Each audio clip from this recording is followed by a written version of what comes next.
बरं, तुम्ही लावासा सिटी हे कधी नाव ऐकलंय का? हो, तेच शहर जे पुण्यापासून 80 किलोमीटर अंतरावर बसलेलं आहे. पण त्या शहरामध्ये एकही माणूस राहत नाही.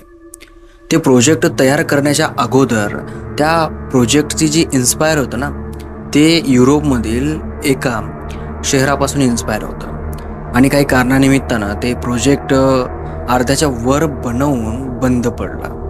आता त्या प्रोजेक्टमध्ये जे काही झालेलं आहे त्याच्याहून आपल्याला काही घेणं देणं नाही आहे, किंवा त्या लावासा सिटीमध्ये काय आहे त्याच्याहून सुद्धा आपल्याला काही घेणं देणं नाही आहे. पण एक व्यक्ती ती लावासा सिटी फिरण्यासाठी गेला होता आणि त्याच्यानंतर त्याच्यासोबत जे घडलंय त्याचं आपल्याला घेणं देणं आहे. तर आज आपण एका अशा माणसाबद्दल बोलणार आहोत ज्या माणसाने अक्षरशः त्या लावासा सिटीच्या साईडला ट्रेक करत असताना एक असा अनुभव घेतलाय की तो अनुभव आत्तापर्यंत कधीच कुणाला आला नसेल अशा पद्धतीचा तो अनुभव होता. त्या माणसाचं नाव होतं हरी आणि त्याला एकल्याला ट्रेकिंग करायला फार जास्त आवडायचं. म्हणजे प्रत्येक गोष्ट असू द्या, ट्रेकिंग करणं असू द्या, कुठं फिरणं असू द्या, म्हणजे काहीही काम करायचं असलं की तो एकलाच करायचा, दुसऱ्यावर निर्भर राहत नव्हता. आता नॉर्मली समजा आपल्याला कुठं जायचं असेल तर आपण मित्राला फोन करतो की बाबा चला आपल्यासोबत जर तो आला तर तेवढीच आपल्याला कंपनी भेटेल, करमईल, बोलेल. पण त्याचं असं होतं ना की एकलं फिरायचं. फिरता फिरता मस्त चांगल्या क्वालिटीचे हेडफोन घेतले होते, हेडफोन कानामध्ये टाकायचे, गाणे लावायचे आणि जे रस्ता आहे, जे रन आहे त्याचा पूर्णपणे आनंद घेत तो रन कापायचा. अशा पद्धतीचं त्याचं ते होतं रुटीन आणि त्याला भीती वगैरे कशाची वाटायची नाही. त्याला जितकं एकलं करमायचं तेवढं त्याच्यासोबत कोणी असलं तर त्याला अजिबात करमायचं नाही. आता त्यानं प्लॅन ठरवला होता की आपण काय करायचं, जी लावासा सिटी आहे ती पूर्ण सिटी एक्सप्लोअर करायची. ते सगळं झाल्याच्या नंतर त्याच्यानंतर जर काही उरलं तर आजूबाजूला जे डोंगर आहेत त्याच्यामध्ये थोडी ट्रेकिंग करायची. छोटे छोटे काही स्पॉट आहेत, ते स्पॉटसुद्धा खूप चांगले आहेत. आता असं म्हणतात की लावासा सिटी 25 किलोमीटरच्या एरियामध्ये पसरलेली आहे. आता 25 किलोमीटर फिरायचं म्हणजे एक दिवस तर काय होत नाही, त्याच्यासाठी 1 किंवा 2 दिवस तरी लागतातच. 2 दिवस कम्प्लिटली लागतात. तर याने असा विचार केला की आपण 2 दिवस लावासा सिटी फिरायची आणि तिसऱ्या दिवशी ट्रेक करायचा, जे की याचा फेवरेट आयटम होता. ट्रेक करणं, उंच उंच माळावर जाणं, शिखरावर जाणं, जे सौंदर्य खालून डोळ्यांना दिसत नाही ते सौंदर्य उंच डोंगरावर जाऊन अनुभवायचं. याला सुरुवातीपासून आनंद होता आणि याचं जे वय होतं ते 30च्या जवळपासचं वय होतं. तर हा प्लॅन बनवल्याप्रमाणे त्या लावासा सिटीमध्ये गेला. लावासा सिटी पूर्ण फिरला. 1 दिवस, 2 दिवस, तब्बल 3 दिवस तो पूर्ण लावासा सिटी फिरला. त्याला फार चांगलं वाटलं. म्हणजे त्याला असं वाटलं की आपल्या देशामध्ये जाऊन, आपल्या देशामधलं हे एक असं ठिकाण ज्या ठिकाणावर गेल्याच्या नंतर असं वाटलं त्याला की आपण कुठंतरी बाहेर देशामध्ये फिरायला आलो आहे. कारण त्या सिटीमध्ये गेल्याच्या नंतर तसंच फील होतं. काही काही जागेवर चांगले स्पॉट आहेत जिथं आज थोडे दुकानं, हॉटेल्स वगैरे आहेत, पण खूप काही मोठा भाग जो की पूर्णपणे खंडर झालेला आहे. पण तिथले ते बिल्डिंग्स, त्यांचा जो स्ट्रक्चर आहे ते स्ट्रक्चर, तिथले पूल, तिथल्या नद्या, छोटे छोटे पाण्याचे जे स्रोत आहेत ते स्रोत खूप खूप म्हणजे चांगल्या पद्धतीचे आहेत आणि याला ते फार जास्त आवडलं होतं. तर यानं 3 दिवस तिथं ते फिरलं आणि फिरल्याच्या नंतर याचा विचार झाला की चला जवळपास मोठे मोठे डोंगरसुद्धा आहेत, तर आपण त्या डोंगरांवर सुद्धा एकदा ट्रेकिंग करून बघूयात. आता जे डोंगर आहेत त्या डोंगरांवर खूप घनदाट झाडी आहे. कधी कधी कुणी जाते म्हणतात तर कुणी जात नाही. आणि तिथं कुणी जर गेलं आणि त्याने सांगितलं आजूबाजूच्या शहरामधल्यांना, खेड्यामधल्या लोकांना की बाबा मी इकडे जातोय, तर ते त्यांना सांगतात की थोडं सांभाळून, जंगल टाईप एरिया आहे, इकडे जंगलामधले जे जनावर असतात ना ते सुद्धा असू शकतात. तर तशा पद्धतीची तिथं थोडीफार भीती होती. पण याला ती काय भीतीशी मायने राखत नव्हते की याचं म्हणणं होतं की भाई आपल्याला फिरायचं आहे, आपण फिरूयात आणि चांगल्या पद्धतीने अनुभव घेऊयात. तर हा याचं सामान वगैरे घेतो, एका जागेवर याची जी बाईक आहे ती ठेवून देतो आणि तिथून तो पायी निघायला सुरुवात करतो. आता हा जो होता हा एक असा माणूस होता की जितकं अवघड दिसेल, जिकडे जितकं जास्त भीती वाटण्यासारखं वातावरण दिसेल ना तिकडं तो पहिले जायचा. ॲडव्हेंचर काही माणसांना खूप खास असते की बाई काहीतरी वेगळं पाहिजे, काहीतरी अलग पाहिजे, काहीतरी वेगळं जगायचं, काहीतरी वेगळं बघायचं, काहीतरी वेगळं अनुभवायचं. असं काही लोकांच्या मनामध्ये फार जास्त मोठ्या प्रमाणामध्ये खाच असते. तसं या हरीच्या मनामध्ये सुद्धा होतं की आपल्याला काहीतरी वेगळं बघायचं, वेगळं हे करायचं आहे. मग आता याच्या मॅपनुसार, याच्या रूटनुसार याला माहिती होतं की आपण बरोबर जंगलामध्ये गेल्याच्या नंतर आपल्या मोबाईलचं जे टावर वगैरे आहे ते जाणार आहे, नेटवर्क वगैरे काही राहणार नाही. त्याच्याजवळ जे पॉवर बँक वगैरे होते, बॅटरीज वगैरे होत्या, त्या फक्त ते लाईटासाठी यूज करण्यासाठी त्याला ते पर्याप्त होतं. तर त्याचा जो तो ट्रेक होता तो कम्प्लिटली 2 दिवसाचा ट्रेक होता आणि ज्या टोकावर त्याला पोहोचायचं होतं ते त्याच्या हिशोबानं 2 दिवसाचं होतं. आता तो त्या ट्रेकिंगमध्ये गेला. तिथे गेल्याच्या नंतर जिथं त्याला अंदाजा होता की आता नेटवर्क जाणार आहे आणि तिथं ॲक्च्युली नेटवर्क गेलं. नेटवर्क गेल्याच्या नंतर तो चलत राहिला. वेळ जात राहिला, चलत राहिला, वेळ जात राहिला, चलत राहिला आणि बघता बघता त्याच्या हिशोबानं 2 दिवस तिथं गेले. पण 2 दिवस गेले असून सुद्धा त्याला समोर जिथं जायचंय ती दिशा दिसत नव्हती. तो पूर्णपणे कन्फ्यूज झाला की आता आपल्याला नेमकं जायचंय कुठं. त्याची जी दिशा होती ती पूर्ण विसरली. तो मागे वळून बघला, मागची दिशा दिसत नव्हती. ज्या रस्त्यानं तो आला त्या रस्त्यानं तो परत जाण्याचा प्रयत्न वापस करू लागला, पण त्या रस्त्यानं तो येत नव्हता. तो जसा जसा एक एक पाऊल समोर टाकत होता तसं तसं जे समोरचं स्ट्रक्चर आहे, समोरचा रस्ता आहे, तो त्याला वेगळाच दिसायला लागला. आता तो पूर्णपणे कन्फ्यूज झाला आणि घाबरायला लागला की आपण कदाचित रस्ता चुकलोय. आता तसं झाल्याच्या नंतर त्याच्याजवळ एक फायर गन होती, म्हणजे स्मोक गन वर अशी उडवतात ना तशा पद्धतीची त्याच्याजवळ एमर्जन्सी स्मोक गन होती. स्मोक गन नाही म्हणता येणार, एक बॉम्ब सारखं, एक फटाक्यासारखं, थोडं वरी जाऊन थोडं कलर सारखं फुटतं तशा पद्धतीचं याच्यापाशी होतं.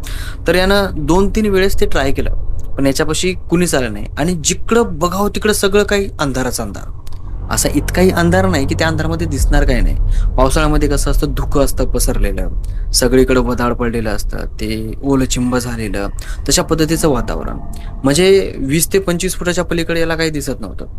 जितकं डोळ्यापासून 20 ते 25 फूट होतं तितकं चांगलं याला दिसायचं आणि त्यातली 15 फूट जे होतं तितकं त्याला स्पष्ट दिसायचं, पण 15 फुटाच्या पलीकडं अंधकंद याला दिसायचं. तर हा जिकडं जाईल तिकडं त्याचा तो वेळ गेला. 2 दिवस त्याच्या हिशोबानं गेले, पण त्याला ते जे टायमिंग काय यार, त्याला जिथे स्पॉट आहे त्या स्पॉटवर जायचं होतं ते 2 दिवसामध्ये तो पोहोचला नाही. त्या कारणामुळे तो आरबळला. 3रा दिवस चालू झाला होता आणि तो संपण्याच्या मागावर सुद्धा लागला होता आणि ॲक्च्युली 3रा दिवस संपला सुद्धा होता. असं करता करता त्याचे कम्प्लिटली 4 दिवस ते जंगलामध्ये गेले, पण त्याला ज्या स्पॉटवर पोहोचायचं होतं त्या स्पॉटवर तो अजूनही पोहोचला नव्हता. तो पूर्णपणे कन्फ्यूज होता. त्याच्या जवळचं जेवण वगैरे होतं ते सगळं काही संपायला लागलं होतं. बॅटऱ्या होत्या, त्या बॅटऱ्या वगैरे सगळ्या संपायला लागल्या होत्या. मोबाईलमध्ये जी चार्जिंग होती ती फ्लॅश म्हणून यूज करायचा ते सुद्धा संपलं होतं. तो प्रत्येक ठिकाणावर जरासा असं उंच डोंगर असल्यासारखा दिसला की तिथं जायचा, नेटवर्कला म्हणजे मोबाईलला नेटवर्क येते ते पाहायचा, पण कधीच कुठं काहीच झालं नाही. त्याला असं वाटायला लागलं की आता आपला आखरीचा ट्रेक होता. मग जो 4था दिवस होता ना त्या दिवशी तो टेंट वगैरे लावतो आणि तिथं झोपतो. त्याच्याजवळचं जेवण वगैरे संपलेलं असतं. नॉर्मल थोडं थोडं होतं एका टायमाचं, ते त्यानं खाल्लं आणि सगळा तो आता रिकामा झालेला होता आणि तो झोपी गेला. सकाळ होती. सकाळ झाल्याच्या नंतर आता हा 5वा दिवस चालू झाला. 4 दिवस त्याचे तिथं गेले, 5वा दिवस हा चालू झाला. हा चालू झाल्याच्या नंतर टेंट उघडतो, समोर येतो आणि आळस द्यायला लागतो आणि असं एकीकडं बघतो.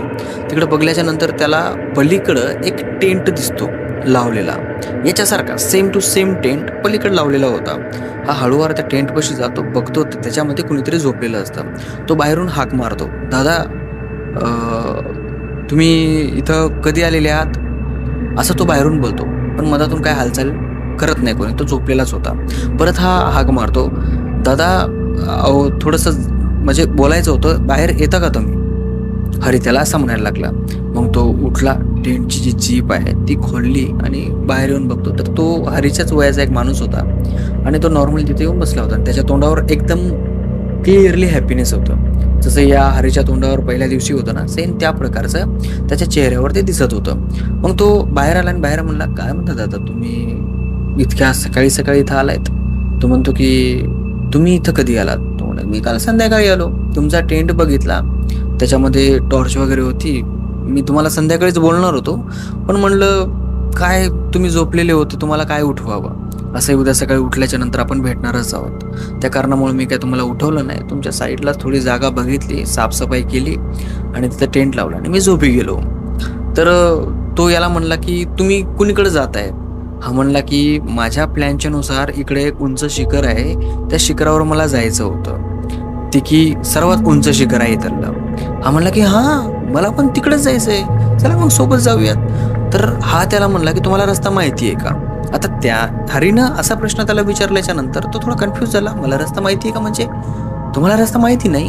तो म्हणला नाही मला रस्ता नाही माहिती, तुम्हाला माहिती आहे का? तो म्हणला हां मला माहिती आहे. हा म्हणला ठीक आहे आपण सोबत जाऊयात, माझ्याजवळचं जेवण वगैरे संपलंय, थोडी मदत भेटली तर चांगलं होईल. तुझा समोरचा माणूस आहे, याला जेवण वगैरे देतो. पाणीचं काही वांधा नव्हतं तिकडं, पाणी वगैरे साचत होतं तर त्या जंगलामध्ये पाणी वगैरेचं ॲडजस्टमेंट होत होतं. फक्त जेवणाचा थोडासा प्रश्न होता.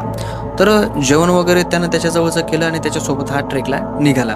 तो समोर चालतोय, हा त्याच्या पाठीमागं चालतोय, तो समोर चालतोय, हा त्याच्या पाठीमागं चालतोय. आता या जे सफर आहे, हिंदीमध्ये सफर म्हणतो ना, चालणं आहे, दोघं जण जे सोबत चलत होते त्याच्यामध्ये जो तो अननोन माणूस होता ना, याला तो संध्याकाळी भेटलेला तो अचानक हसायचा. चलता चलता अचानक हसायचा आणि कधी कधी असं वाटायचं की तो स्वतःला बोलतोय. आता विचार करण्याची गोष्ट आहे, समजा आपण कुण्यातरी जंगलामध्ये अडकलोय, जिथं आपण 4-5 दिवस झाले प्रयत्न करतोय या जंगलामधून बाहेर निघण्याचे, निघत नाहीत. कोणाला बोलवण्याचा प्रयत्न करतोय, कोणी येत नाही.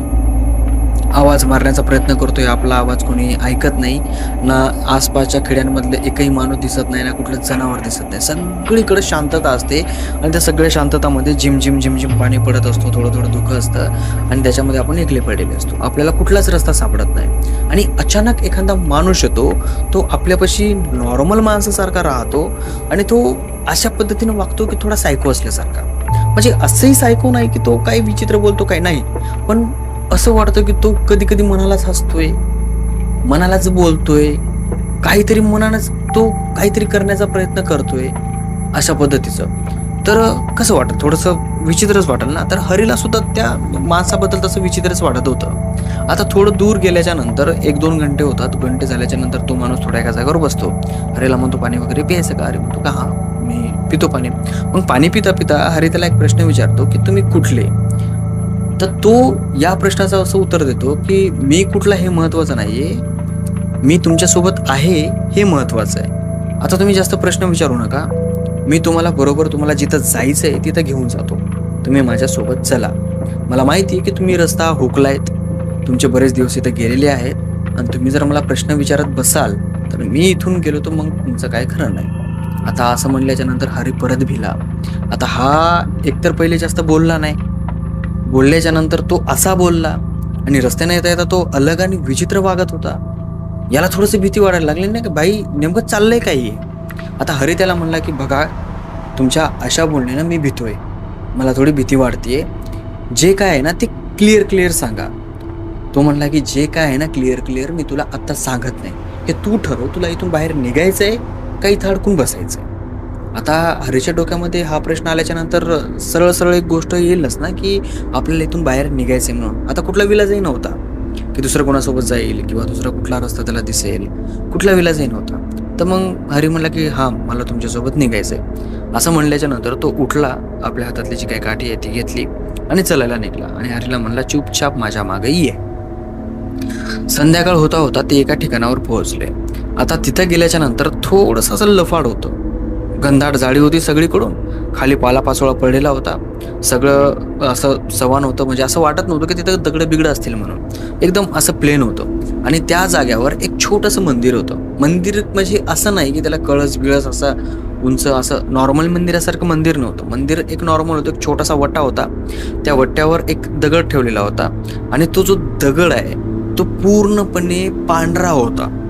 नॉर्मल मंदिरामधले देव भगव्या रंगाचे असतात, त्यांच्यावर शेंदूर चढवला जातो, पण तो जो दगड आहे ना तो पूर्णपणे पांढरा होता आणि त्याच्या साईडला इकून एक दगड आणि समोरासमोर एक दगड, असे 4 दगड त्या वट्ट्यावर होते, एकमेकाकडे असे तोंड करून. असं त्यांच्याकडे बघितल्याच्या नंतर असं वाटत होतं की 4 जण तिथं असे बसलेले आहेत. आता ते जे दगड होता पांढरा, ते सगळे दगड पांढरेच होते, पांढरा दगड होता, पांढरेच होते आणि ते तिथं मंदिर होतं. हा जो माणूस आहे हा गेला, साफसफाई गेली, याला म्हणतो की अरे तू इथं टेंट लाव, इथून आपण सकाळी निघूयात. मग त्या दोघा जणांनी टेंट लावला. टेंट लावल्याच्या नंतर जो माणूस आहे त्यानं थोडीशी जागा सावरली, तिथं लाकडं आणली, लाकडांना आग लावली. आता इथं अजून हरी थोडासा शॉक झाला सगळीकडं पाऊस झिमझिम चालू होता, नॉन स्टॉप. जशी झड लागते ना तशी, पण एवढाही पाणी जास्त नव्हता की पूर्ण ओलं चिंब करेल म्हणून. बघा, ज्या जाग्यावर धुकं असतं तिथं ओलावा असतो. तुम्हाला कसं सांगू मी, सकाळी सकाळी हिवाळ्यामध्ये जसं वधाड पडतं ना आपल्या शेतामध्ये, सेम त्या पद्धतीची परिस्थिती होती. आणि त्या वधाडामध्ये अशक्य आहे की वाळलेले लाकडं भेटतील म्हणून. आणि जे त्या माणसाने लाकडं आणले होते ते ॲक्च्युली वल्ले लाकडं होते. त्यांना जेव्हा टाकले खाली ते वल्ले होते, ते हरीला दिसले होते. आणि हरीसमोर त्यानं त्या लाकडांना फक्त एका काडीमध्ये पेटवलं. काडी ओढली, त्या लाकडाजवळ नेली आणि लाकडं ॲटोमॅटिक जळायला लागले. हरी पूर्ण शॉक. त्या लाकडाकडे बघतोय तर तो माणूस याला काय म्हणतो, लाकडाकडे बघू नको, तू शांत बस, तू फक्त शेक, तुला गरमी होते ना, तू फक्त शेक. आता अर्धा ते 1 घंटा झाला आणि अर्धा ते 1 घंटा झाल्याच्या नंतर त्याला डावीकडून आणि उजवीकडून 2 बॅटऱ्या येताना दिसल्या आणि पाठीमागून परत 1 बॅटरी येताना दिसली. आणि बघता बघता त्या जागेवर दुसरे 3 जण आले आणि 3ही जण ट्रेकिंग करणारेच होते. त्यांच्यापाशी ट्रेकिंगचं सगळं सामान होतं. ते आले, एकाने इकडं तंबू मारला, एकाने इकडं तंबू मारला, एकाने इकडं तंबू मारला पाठीमागं, आणि मधात होता हरीचा तंबू. आता हे 3ही जण आल्याच्या नंतर ते 4ही जण असे बसले की एकीकडून आणि पाठीमागून. हरी थोडा मधात बसलेला होता. हरी थोडा क्रॉस झाला, खुर्ची मागे घेतो आणि थोडासा बसतो. आता खुर्ची म्हणजे ती फोल्डेबल खुर्ची त्यांच्यासोबत होती, तर ते मागे घेतो आणि बसतो. आता ते 4 जण होते ना, एकमेकांना बोलायला लागले असे की ते रोजचे मित्र आहेत, रोज येत आहेत, रोज भेटतात आणि रोज निघून जातात, अशा पद्धतीचे. असं की एकमेकांचं नाव घेऊन, अरे काय गणू, काय झालं मग, आज काय केलंस आज. दुसरं म्हणतो की नाही यार, तो का मी आज काय केलं नाहीये, आज काय विशेष घडलं नाहीये. तो तिसरा म्हणतो की हां माझंही तसंच आहे. चौथा म्हणतो की नाही माझ्या लाईफमध्ये काहीतरी घडलेलं मी तुम्हाला सांगतो. अशा पद्धतीत त्यांच्या गप्पा चालू. आता याच्यात आश्चर्यचकित गोष्ट अशी की हरीला एकही बोलत नव्हता. आता असं कसं शक्य आहे, तुम्ही विचार करा. जसं आपण कुठं जाऊन बसलो तर एखादा ना एखादा माणूस तरी आपल्याला बोलेल ना, पण हे 4 जण एकमेकांनाच बोलायला लागले. आणि ते असे बोलायला लागले की म्हणजे हा पूर्ण शॉक. त्यांच्याच गप्पा चालू आहे. नॉर्मली माणसाच्या कशा गप्पा असतात तशा पद्धतीत त्यांच्याच गप्पा चालू. मग सगळं झाल्याच्या नंतर 1 ते 1.5 तास त्यांच्या गप्पा चालू होत्या. हरी त्यांच्या गप्पा ऐकू लागल्या. मनामध्ये एक प्रश्न होता की मला बोलत नाहीयेत, काही नाही, त्यांच्या गप्पा चालू आहेत. आता ते बोलता बोलता जो हरीसोबत माणूस ना, तो हरीकडे बघत होता, हसत होता आणि त्यांना बोलत होता. हरीकडे बघत होता, हसत होता, त्यांना बोलत होता. आता नॉर्मली त्याच्या जागेवर जर दुसरं कोणी असलं असतं तर ते म्हणलं असतं की बाबा हा माणूस आहे, मला भेटलाय ट्रेकिंग करताना, हा माझ्यासोबत आलाय, असं कोणी ना कोणी सांगतं ना. नॉर्मलची गोष्ट आहे. कोणासोबत जर आपण गेलो तर कोणी म्हणते की हा माझा मित्र आहे म्हणून, ओळख थोडीफार करून देतो. पण त्या माणसाने हरीची ओळख अजिबात करून दिली नाहीये. मग 1 ते 1.5 तास त्यांच्या गप्पा चालल्या. 1.5 तास 2 तास असं म्हणलं तरी चालेल. जे समोर टाकलेले लाकडं होते ते लाकडं सगळे विजत आले होते आणि सगळेजण हळूहळू आपल्या टेंटमध्ये गेले आणि झोपी गेले. आता हरीसोबत जो आलेला माणूस होता तो उठला की हरीसुद्धा उठला.